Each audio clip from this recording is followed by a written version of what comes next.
Então, vamos lá. Nós estávamos vendo a parte de eletrostática e os primeiros exercícios que são referentes à parte de 721 a 700, que o átomo ele é composto de três caras, ou seja, ele vai ter o elétron, ele vai ter o próton e ele vai ter o nêutron. O elétron ele vai ter uma carga negativa e é o cara que vai ficar circundando, ou seja, circulando o próton e o nêutron, que é exatamente a nossa massa atômica. Lembrando lá um pouquinho de química. Então, o que, que acontece? Nesse processo, nós temos o quê? Um átomo ele tende a ser estável. Ou seja, o que, que é um átomo estável? Um átomo estável é um átomo em que ele tem a mesma quantidade de elétron e de prótons. Então, um átomo neutro ou um átomo estável,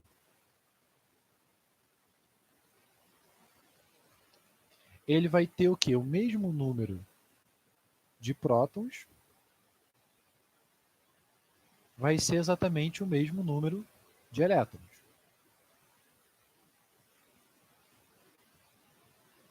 Tudo bem? Então, o que, que vai acontecer? Nesse mesmo número de prótons, mesmo número de elétrons, ele vai estar ali neutro. Só que não necessariamente ele vai ser sempre neutro. Lembra lá, quando eu faço uma ligação, por exemplo, iônica, quando eu faço uma ligação iônica que ele recebe elétron, a quantidade de elétron e de próton muda, certo? Então, o meu átomo ele passa a não ser mais estável. Então, ele passa a ter uma carga elétrica. Né? Afinal, é daí que vem aquele termo eletronegatividade. Que esse cara ele perde um elétron, eu vou ter exatamente que ele vai ficar o quê? Ele vai ficar com uma carga positiva. Como ele fica com uma carga positiva, ele vai se chamar um cátion. Então ele fica com uma carga positiva e ele vai ser um cátion. Lembra, o elétron é sempre uma carga negativa, é como se fosse a sua dívida, ou seja, o que você está devendo. Então, se você deixa de pagar alguém, ou seja, você não precisa mais pagar aquela conta de água, aquela conta de luz, aquela internet. Então significa o quê? Que o dinheiro vai sobrar na sua conta, né? Você vai poder gastar com besteira, certo? Com doce. Então, o que, que acontece? Você vai ficar com um saldo positivo. Então você vai ficar com uma carga positiva. E o nome desse cara é cátion. O termo nomenclatura de cátion a gente utiliza mais na química. Então, por enquanto, não precisa ficar preocupado quanto a isso. Já quando eu tenho outro processo, que é exatamente quando ele ganha um elétron,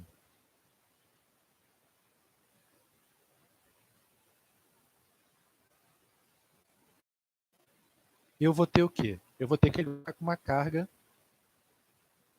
negativa. Então, ele vai virar um ânion. Então, o que, que acontece? Quando a gente tem um átomo, um sistema, o elétron ele sempre vai estar orbitando esse cara. Ou seja, ele sempre vai estar circulando. Então, por isso que é muito mais fácil tirar o elétron do que eu tirar o próton. Show? Então, nesse processo, eu vou ter o quê? Que o meu elétron ele sempre vai ter uma carga que representa aí 1,6 vezes 10 a menos 19 coulombs. Ou seja, a carga elétrica dele sempre vai valer esse cara. Ou seja, isso é algo que você não precisa gravar. Por quê? Ou na prova ele vai dar esse valor, no Enem, provavelmente, ele vai dar esse cara na questão. Se for uma prova da UERJ, ele vai botar lá todas as constantes. Então ele vai fornecer isso para a gente. Mas pelo menos a gente tem que ter um parecer, uma noção que é alguma coisa aí elevado a 19. Tudo bem? Então, olhando, por exemplo, as questões que a gente tem, vamos lá. Por exemplo, questão que eu tinha pedido para vocês fazerem, que era a questão 721.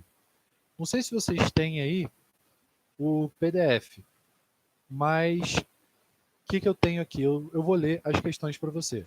Só não dá para filmar direitinho porque ele vai mostrar invertido. Então, para o Lucas que perguntou. Não precisa copiar, tudo bem? Eu só estou refazendo os exercícios que eu já tinha passado para vocês. E tudo que eu estou escrevendo eu vou mandar para vocês, como direitinho, certinho para vocês usarem. Show? Então, literalmente, só senta aí, janta e preste atenção. Aproveita o filme. Então, o que a gente tem aí? Na questão 721, que eu passei para vocês, quem não tiver com ela ali, eu leio para vocês, tudo bem? Ela diz o seguinte: a corrente elétrica, através de um fio metálico, é constituída pelo movimento D.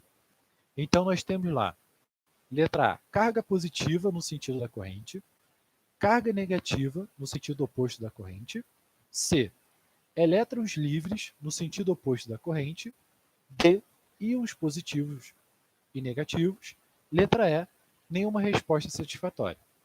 Então, o que acontece? Quando eu tenho a corrente elétrica, o que é a corrente elétrica? A corrente elétrica é isso aí. Ela é exatamente a passagem dos elétrons por um fio. Ou seja, vai ser a quantidade de elétrons sobre um tempo. Ou seja, quantos elétrons passam no intervalo de tempo. Então, de cara, a gente já tira aí, ó, letra A, carga positiva, B, carga positiva. Se ele é um elétron, qual é o valor da carga do elétron? Negativa. Então, ele vai ser uma carga negativa. Só que a letra E, a letra C, ela diz um detalhe bem importante. Elétrons livres no sentido oposto da corrente. Então, o que significa esse sentido oposto da corrente? Simples. Quando a gente faz o circuito, que eu cheguei a mostrar para vocês, não sei se eu comentei e frisei isso para vocês, mas o bom é que eu já estou frisando aqui na aula.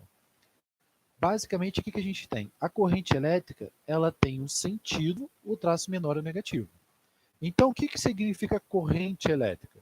Significa que os elétrons vão sair daqui e eles vão dar uma volta. Então, a corrente elétrica, ela vai seguir esse sentido. Ou seja, a gente considera os elétrons. E o elétron não é negativo? Então, na verdade, o que está acontecendo é o contrário. Ou seja, a corrente real,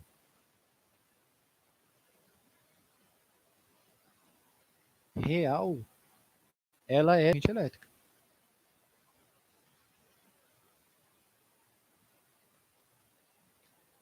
Mas por que a gente então utiliza esse tipo de nomenclatura, se ele meio que teoricamente está errado? Simples. Quem começou a estudar isso foi um cara chamado Thomas Edison. Já deve ter ouvido falar dele, né? O cara que construiu a lâmpada, né? É aquele que tem, quando a gente vê em desenho animado, é o cara que está soltando uma pipa com uma chave, aí ele vai e toma um choque, né? É exatamente esse cara aí. Então, o que acontece? Usualmente, Thomas Edison acreditava o quê? Que a carga elétrica era um cara positivo. Então, ele considerava que a corrente saía da bateria do polo positivo. Então, por nomenclatura e por usualidade, nós mantemos esse valor. Mas acontece o quê? A corrente elétrica, na verdade, e o outro é minha corrente elétrica ideal.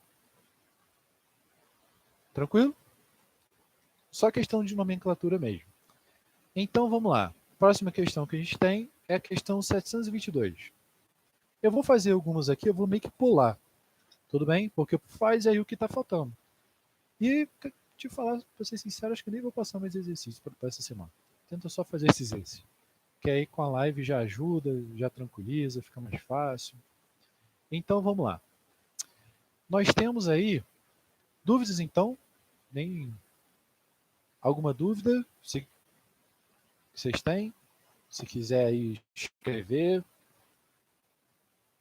qualquer coisa, é só escrever aí no chat que eu tô lendo. Show? Então, vamos lá. Questão 722.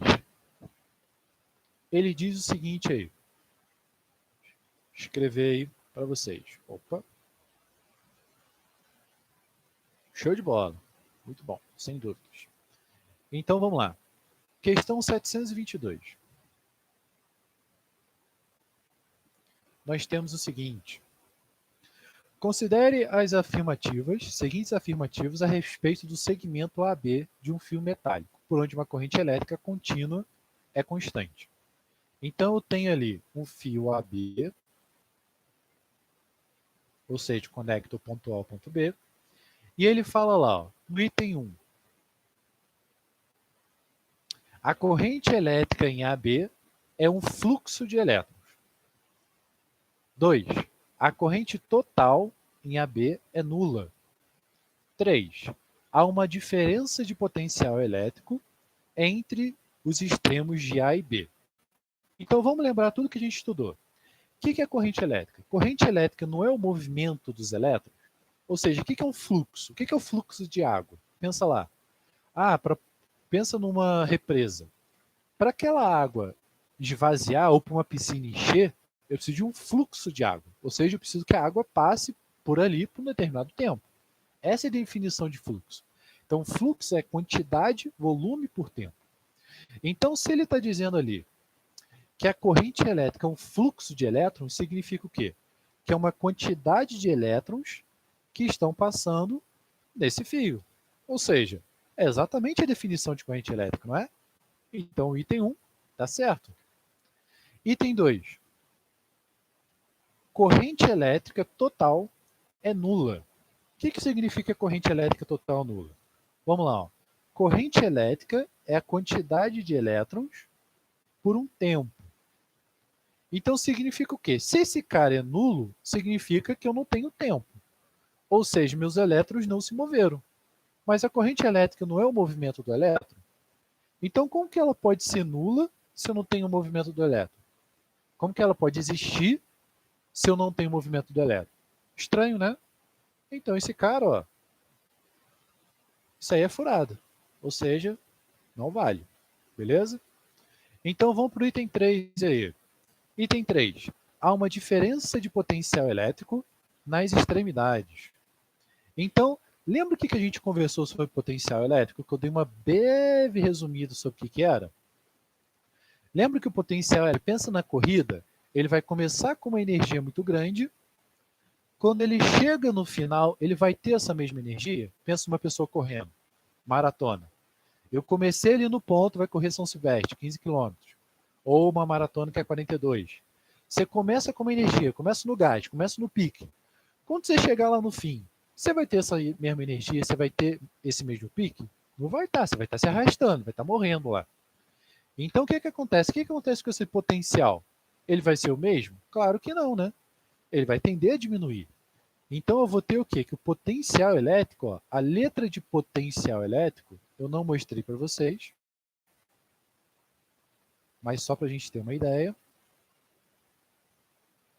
é o V, porque não é energia, é parecido, vai ser muito maior de A para B. Então, existe sim uma diferença. Né? No item 3 ele diz, há uma diferença do potencial elétrico entre as extremidades A e B? Sim, há uma diferença. Então, como eu tenho o item 1 verdade e o item 3 verdade, quando a gente for olhar ali as afirmativas, a gente vê que é a letra C. Ou seja, que só o item 1 e o item 2 são verdades. Alguma dúvida, então? Show? Conseguiram entender?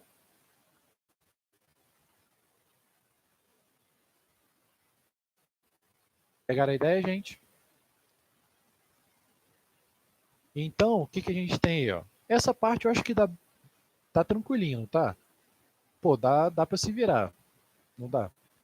Então, a gente tem ali, ó, 723 de conhecimento. Pô, vou botar para vocês fazerem. Isso aí eu deixo para vocês. Vamos fazer, por exemplo, deixa eu ver. 725, a gente pula, não precisa fazer. Deixa eu ver. Vamos fazer 726, que ela já é um pouquinho mais chata. Não é um pouquinho mais chato, mas ela tem uns detalhezinhos ali um pouquinho a mais. Então, o que a gente tem aí? Ó? Vou sinalizar aqui para vocês. Ó. Nós temos aí 723 e 724. Isso aqui é casa. Perfeito? 725 não precisa fazer. Show? Vamos então para 726. Isso aqui vai estar tudo descrito lá, bonitinho, quando vier lá no Google Classroom. Beleza? Vai estar lá direitinho, funcionando, explicando, com os videoaulas. Para quem está chegando agora, só para informar, no YouTube. Show? Então vamos lá. Continuando que a gente estava. 726 ele fala o seguinte: um fio condutor de seção constante é percorrido por uma corrente elétrica de 4 amperes. O número de elétrons que passam em uma seção reta do fio em 1 minuto é. Então vamos lá. Primeiro passo é resolver um exercício de física. Sempre anotar os dados que ele dá. Então ele fornece para a gente a corrente elétrica, que é 4 amperes, e fornece para a gente o tempo que esses elétrons vão passar. Ó, o número de elétrons que passa por uma seção reta do fio em 1 minuto. Então o tempo é 1 minuto. E ele fornece também para a gente o E, que é o valor da carga elétrica de cada elétron. Então, show. Aqui agora a gente consegue resolver. Então, vamos lá. Quem eu quero saber? Eu quero saber a quantidade de elétrons. Então, repare, ele deu para a gente o I e deu para a gente o ΔT. Qual é a fórmula que a gente tem que utiliza os dois? Ó? Olha lá, ó. Eu tenho o quê? É a minha carga. Ou seja, se eu tenho um elétron, eu vou ter 1,6 vezes 10 a menos 19. Essa é a minha carga de um elétron. Se eu tenho 2 elétrons, eu vou ter 3,2. 3 elétrons. Aí multiplico isso por 3, 4,8. Entendeu? E por aí vai. Então, o que a gente tem que encontrar? Temos que encontrar o quê? Show? Então, vamos lá. Encontrando o quê? Para eu poder encontrar o quê, já descobrimos que a fórmula que a gente vai utilizar é exatamente essa. Então, o que a gente tem? Sempre quando eu for utilizar e substituir alguma equação, eu tenho que sempre verificar quem? A unidade de medida. Show? E o que a minha unidade de medida diz? Corrente elétrica é dada em ampere. Então, tá ok, tá certo. Mas e o tempo? O tempo no sistema internacional, nosso sistema SI. Lembra disso aí, ó? Tem que saber, beleza? Nosso tempo no sistema SI, ele é dado em minutos? É claro que não, né? Esse cara é dado em segundos. Então, 1 minuto representa quantos segundos? 60 segundos. Beleza. Agora que eu já tenho esses caras, consigo achar meu Q. Então, vamos lá. Meu I vale 4 e o meu ΔT vale 60. Multiplico aqui cruzado, né? Como se tivesse um aqui embaixo. 4 vezes 60, 240. Q vezes 1 Q. Então, minha carga é 240 Coulomb. Show? Então, agora eu sei o quê? Que minha carga vai ser essa. Só que eu preciso de quantos elétrons para ter essa carga? Então, acontece o quê? A minha carga elétrica ela depende de 2 fatores. Primeiro fator, ela vai depender do número de elétrons e do valor da carga do elétron. Show? Então, vamos lá. Minha carga vai ser 240. E meu número de elétrons, 1,6. Então, vamos lá. Esse cara, ele está multiplicando, ele vai passar dividindo, certo? Reorganizando aqui a folha um pouquinho melhor, mais ou menos 19. Vamos lá, relembrando lá, como que eu faço divisão de fração? Primeiro caso, eu tenho uma divisão ali com número com vírgula, 1,6. Então, dica, para eu tirar a vírgula, eu multiplico por 10. Então, eu multiplico por 10 em cima e 10 embaixo. Então, aqui vai ficar 2.400 por 16, vezes 10 a menos 19. Então, aqui a gente consegue simplificar. 10 a menos 19, quando eu tenho uma potência aqui embaixo, eu consigo fazer a propriedade de jogá-la para cima e mudar o valor do sinal. Ou seja, se eu tiver, por exemplo, 1 elevado a 10 a menos 1, isso aqui é a mesma coisa que 10 elevado a mais 1. Ou seja, eu jogo esse cara para cima e o que era menos virou mais. Então, esse cara aqui ele pode subir para cima e virar um 10 a mais 19. Tudo bem? Então, o que a gente tem que resolver? Quanto que é 2 por 8? Eu vou ter 24 dividido por 8, 3. Então, aqui vai dar 300. 16 dividido por 8, 2. Então, vai dar 300 sobre 2, 10 elevado a 19. Dividindo de quantidade de elétrons, eu vou conseguir ter exatamente esse cara aí. Então, repare que na nossa resposta, vou ler a resposta para vocês. Letra A, 1,5, B, 4, C, 2,5, D, 1,5, E, 4. Eu não estou lendo as potências. Mas repara que a gente tem 1,5, não tem 150. Então, eu preciso converter esse cara. Então, o que eu vou fazer? 150, minha vírgula está aqui. Ó. Se eu andar 2 casas para a direita, então isso aqui é a mesma coisa que 1,5 vezes 10 ao quadrado. 1, né? Então, a resposta, 1,5 vezes 10 a 21. Então, olhando nas respostas, a gente tem exatamente a letra A, que é exatamente esse parâmetro. Conseguiram entender? Dúvidas?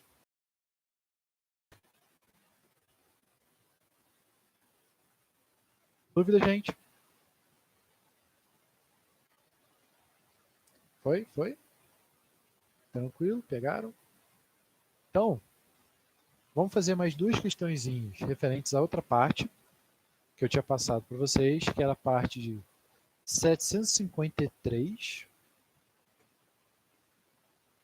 A gente não se estender muito. Então, ó, passei para vocês 753 a 756. São questõezinhas que demoram um pouquinho mais. Então, vamos lá.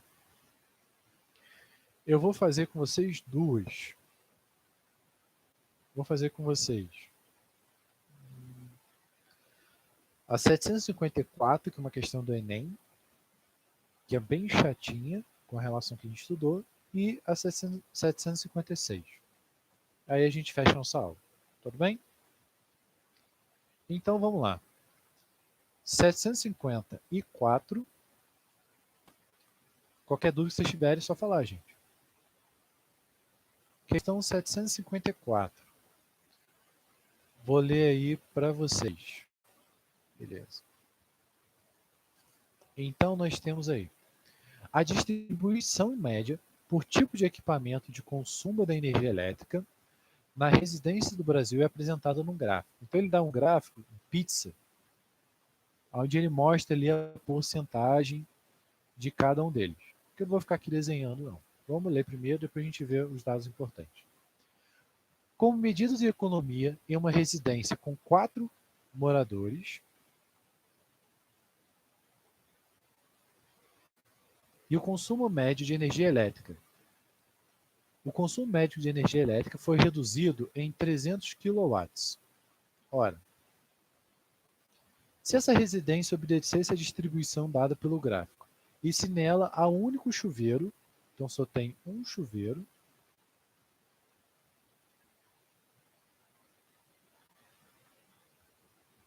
de 5.000 watts. Pode-se concluir que o banho de fazer com vocês em sala. Né? A gente chegou a usar o exemplo disso. Então eu vou ler aqui de novo para vocês. A distribuição média do equipamento de consumo de energia elétrica nas residências do Brasil é apresentada no gráfico. Então no gráfico ele dá a porcentagem do consumo de energia elétrica, aonde o chuveiro, que é o que a gente quer, né? Ele representa 25%. Tudo bem? Da fatia ali da pizza. Então ele fala, Como medida de economia em uma residência de 4 moradores, o consumo médio de energia elétrica foi reduzido para 3.000 kWh. Então, aqui não tem muito mistério. Então, uma família consome, 300 kWh. Desses 300 kWh, Vitória, tá dando para ler? Tá dando para enxergar? Foi mal. Aqui, ó. Foi? Acho que agora vai, né? Então, vamos lá. O que a gente tem? Ele fala que a família consome 300 kWh. E no gráfico de pizza, ele mostra qual é a porcentagem de cada um dos equipamentos na casa. Ou seja, o chuveiro vale uma coisa. Né? Vou ler aqui o gráfico para vocês que é rapidinho. Ó, o chuveiro, ele representa 25%. TV 10%, lâmpada 20%, geladeira 30%, ferro 5%. Beleza? Então, o que acontece? Se eu tenho 300 kWh e desse consumo, que é o consumo total da pessoa, ele usa aqui, ó, 25%, então eu vou ter o quê? Que o meu chuveiro só vai usar 25% desse valor. 4 por 10, por 100, desculpa, vezes 300. Então isso aqui é a mesma coisa. Cortei o zerinho aqui, ó. Isso aqui é a mesma coisa que 25 vezes 3, 75 kWh. Então significa que no consumo mensal da pessoa, ele fala lá, o consumo mensal médio, então o que ele consome no final do mês, vai ser de 75 kWh para a família. Só que repara que não são 4 moradores. Então significa que as 4 pessoas utilizam esses 75 kWh. Então é só fazer uma regra de 3. Se 4 pessoas usam 75 kWh, quanto que uma pessoa utiliza? É só dividir por 4, não é? Precisava nem fazer regra de 3, mas a gente faz aqui. Então 4x, esse cor está falhando, vai ser igual a 75, então x é igual a 75 dividido por 4. E 5 kWh. Então significa que uma pessoa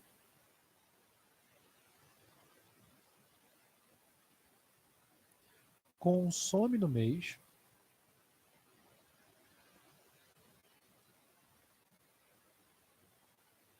exatamente 18,75 kWh.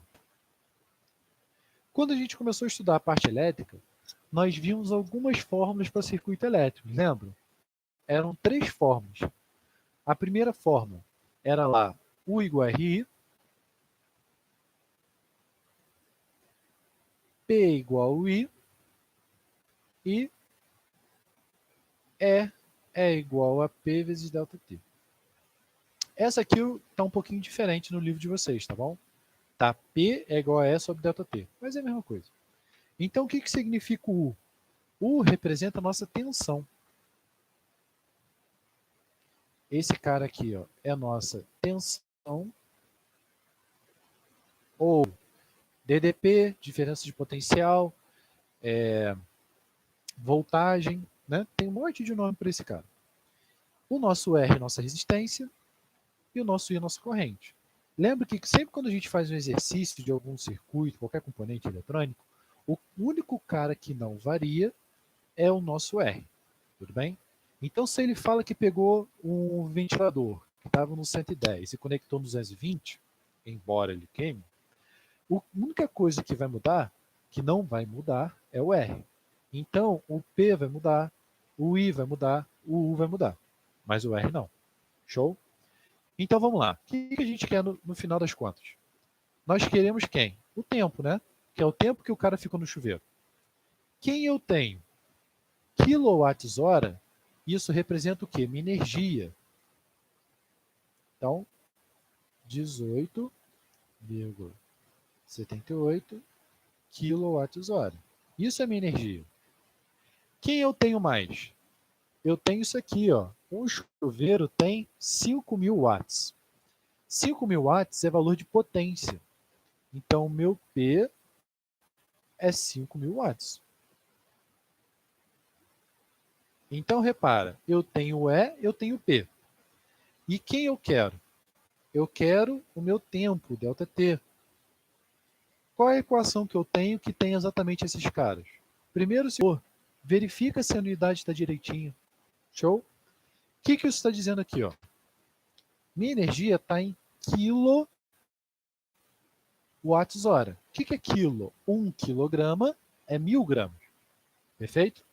Então, para eu poder converter esse cara, isso aqui também tem que ficar em quilowatts.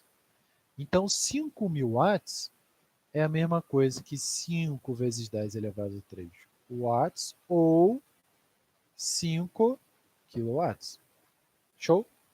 Agora tá certinho, ó. Quilowatts, quilowatts. E meu tempo eu vou achar em quem? Em hora. Lembra que eu falei que a unidade de medida é uma das formas bem fáceis para poder se resolver uma questão? Ou seja, prestar atenção na unidade de medida, você resolve qualquer questão. Não qualquer, né? Mas dá para entender. Então vamos lá. Eu tenho uma energia de 18,75. Isso é igual a uma potência de 5 vezes um tempo. Então, meu tempo é exatamente 18,75 dividido por 5. Ali, 3,75. Então, 3,75 horas. Tudo bem? Só que repara, esse tempo ele é o consumo de um mês. Show? Ele não pede em um mês. Ó. Vou ler o enunciado. Pode-se concluir que o banho diário de cada morador passou a ter uma duração média em tantos minutos. Então, banho diário. Ou seja, se isso aqui é um mês, e é um banho de resolução. Então, significa o quê? Esse cara aqui, o que eu vou fazer? Eu vou dividir por 30, porque um mês tem 30 dias. Então, em um mês, vai ter 30 dias. Então, eu vou ter aqui que 30 dias vai ser esse cara. Então, em um mês, em um dia, eu vou ter X. Ou seja, 30x é igual a 3,75 vezes 1. X é igual a 3,75 dividido por 30.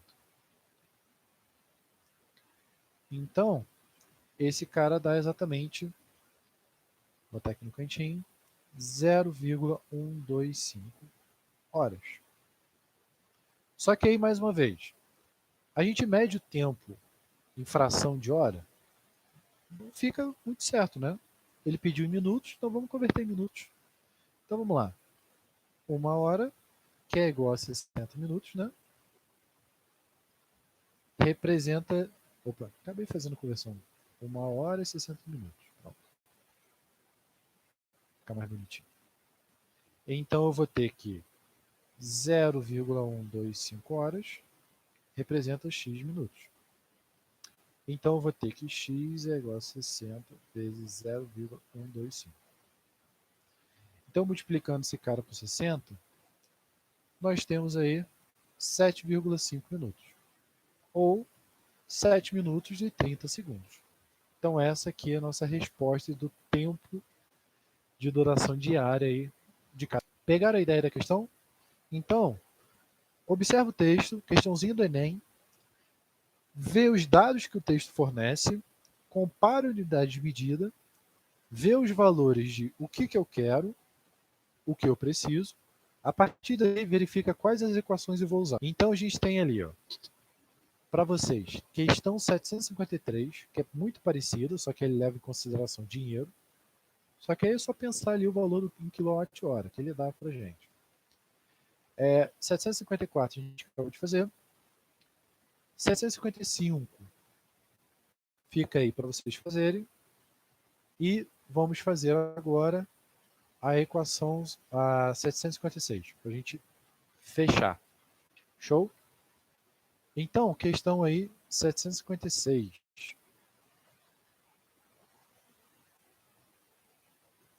Alguma dúvida?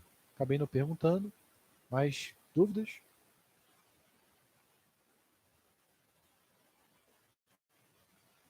Foi alguma dúvida? Tranquilo? Dá para acompanhar? Tá dando para ir? Então, vamos seguir. Então vamos lá. A potência dissipada por um resistor é de 1,4 watts. 1,44 watts. Quando a tensão do terminal é de 12 volts. Se a tensão dos terminais do resistor for de 9 volts, a potência dissipada será D. Então vamos lá. Eu não posso simplesmente fazer uma regra de 3 nesse processo. Por quê? Porque ele não é diretamente proporcional. Show? Por ele não ser diretamente proporcional, eu tenho que exatamente analisar aquelas equações que a gente estava vendo. Quais eram elas? U igual a I, P igual a I, E igual a P vezes ΔT. Então, vamos voltar a essas equações. P igual a I e a gente tem E é igual a P vezes ΔT. Então, vamos lá. Aqui é exatamente aquele exercício clássico que eu falei, em que ele muda um dos parâmetros. Quem ele está mudando? Ele está mudando o nosso U, de 12 para 9. E eu falei o quê? Só existe um cara que ele não muda, que é o nosso alicerce, ou seja, nossa base, nossa fundação, que é o cara que a gente tem que achar que vai ser o nosso parâmetro. E quem ele é? A nossa resistência. Então, de alguma forma, eu tenho que pegar essa potência, tenho que pegar essa tensão e achar minha resistência. Aí o que eu vou fazer? Vou fazer o problema inverso. Então o que eu vou fazer? Com o P e com o U, eu vou substituir até achar o R. Depois o que eu faço? Com o meu R, com o meu U, né, que é o que ele fornece, eu volto e acho o meu P de novo. Mas não tem problema. A gente vai achar quem? O I. Olhando para a equação de cima, ó, eu tenho que o I eu vou achar ele e eu vou ter o U. Então eu vou acabar achando o R de qualquer forma. Só tem que fazer 2 passos. Então vamos lá. P igual ao I. Então meu P 1,44, meu U é 12 vezes I. Então I é igual a 1,44 sobre 12. Perfeito? Por enquanto eu não vou substituir fração, não vou resolver fração não. Por quê? Eu sei que esse cara vai acabar se cortando, o nego vai multiplicar, então eu vou levando esse número para chegar lá na frente, pegar e substituir todo mundo. Show? Então vamos lá. Achei o meu I, que é da linha pé. Agora eu vou fazer o segundo passo. U igual a RI. Meu U é 12. O meu R quero achar. E o meu I é 1,40. Vocês acompanham. Esse 12 está dividindo, ele passa multiplicando. Então vai ficar vezes 12. E o 1,44, ele está multiplicando, ele vai passar dividindo. Então ele vai vir aqui para baixo. Agora que eu já consegui chegar num meio termo aí, eu consigo dar para resolver essa equação. Por que eu resolvi enrolar? Pelo simples caso. Vê se não consegue deslumbrar. Quanto que é 12 vezes 12? Não. Para tirar a vírgula, multiplico isso por 10. Como são dois números, por 100. Então vai ficar 1,44 vezes 100 dividido por 144. Então, minha resistência tem que valer 100. Show? Então vamos lá. Achei a minha resistência. Agora eu vou fazer o problema inverso. E qual é o problema inverso? Com o valor do R, que é 100, com o valor do meu U, que é 9, eu vou achar quem? Vou achar o meu P. Então agora eu faço o problema inverso. U igual a RI para achar quem? Meu I. Então vai ficar 9, 100 vezes I. Então I é igual a 9 sobre 100. O que eu faço agora? Vou substituir P é igual ao I. Então, meu P é igual ao meu U, que é 9, vezes o meu U, que também é 9, sobre 100. 9 vezes 9, 81.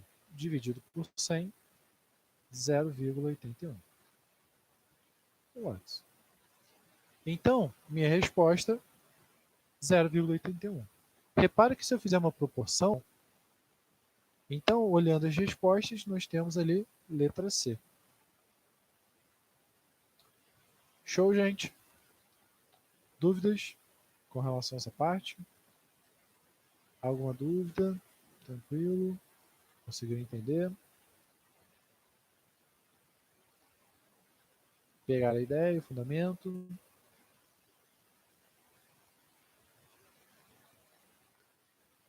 Vai ficar aí para casa os mesmos deveres referentes aí à nossa última aula. Show? E para dar uma adicionada aí, vamos botar 641. Só ele. Pronto. Além dos outros exercícios que eu não fiz, fica para casa 741. Para a gente fechar. Então, tudo feito ali na apostila.